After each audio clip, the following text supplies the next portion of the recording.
Bonjour à tous. Dans cette vidéo, je vais expliquer comment bien choisir son coffre de toit en fonction de ses besoins. Donc tout d'abord, il faut savoir qu'il existe quatre styles de coffres de toit. Donc les premiers, ce sont les coffres de toit tout simples. Les deuxièmes sont les coffres de toit rigides. Les troisièmes, c'est le coffre souple Ranger de la marque Tulle, qui est le principal fabricant de coffres de toit.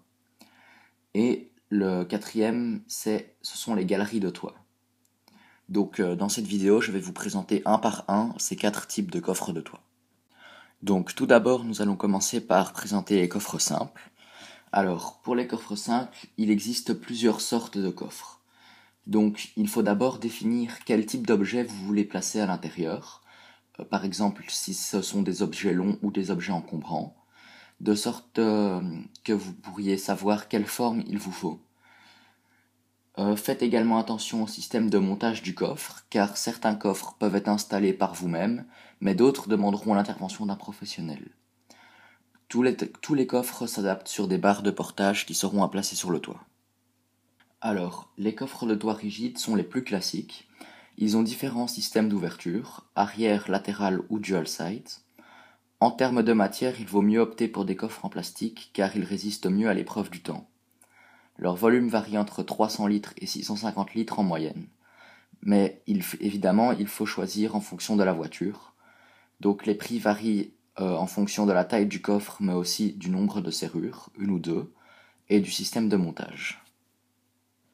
Alors, le coffre souple Ranger de la marque Tulle, c'est la dernière nouveauté sortie par cette marque, qui est le principal fabricant de coffres de toit.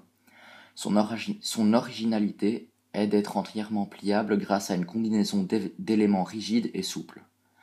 Replié, le coffre tient dans un sac de 115 cm de long sur 30 cm de large et pèse seulement 7 kg. Son volume de chargement est de 340 litres pour un poids maximum de 50 kg.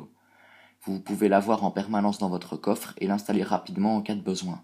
Son prix public conseillé est de 220 €. Alors, le dernier type de coffre, ce n'est pas vraiment un coffre, c'est plutôt des barres, donc on appelle ça les galeries de toit. Elles sont souvent utilisées pour fixer des vélos, par exemple. Les galeries de toit permettent donc de transporter des grands objets. Ils sont légèrement plus dangereux car il faut assurer d'avoir bien fixé votre objet, car si l'objet chute, les conséquences peuvent être lourdes. Les prix varient entre 30 et 100 € selon le système de montage qui est plus ou moins rapide et simple. En conclusion, pour bien choisir votre coffre de toit, il faut tout d'abord regarder la forme et le poids de l'objet, car certains coffres résistent à un poids maximum déterminé. Ensuite, si vous voulez mettre un grand objet tel qu'un vélo, il vaudra mieux opter pour des galeries de toit. Ensuite, il faudra regarder la fréquence d'utilisation que vous aurez avec votre coffre. Car si vous devez l'utiliser souvent, il vaudra mieux opter pour un coffre qui se plie facilement et que vous pouvez facilement ranger, tel que le coffre souple Ranger. Ensuite, il faudra également regarder la taille du coffre selon les objets que vous désirez mettre dedans, et bien entendu, le prix que vous êtes prêt à mettre dans un coffre de toit. Sur ce, j'espère que maintenant vous saurez comment bien choisir votre coffre de toit, et donc je vous dis au revoir.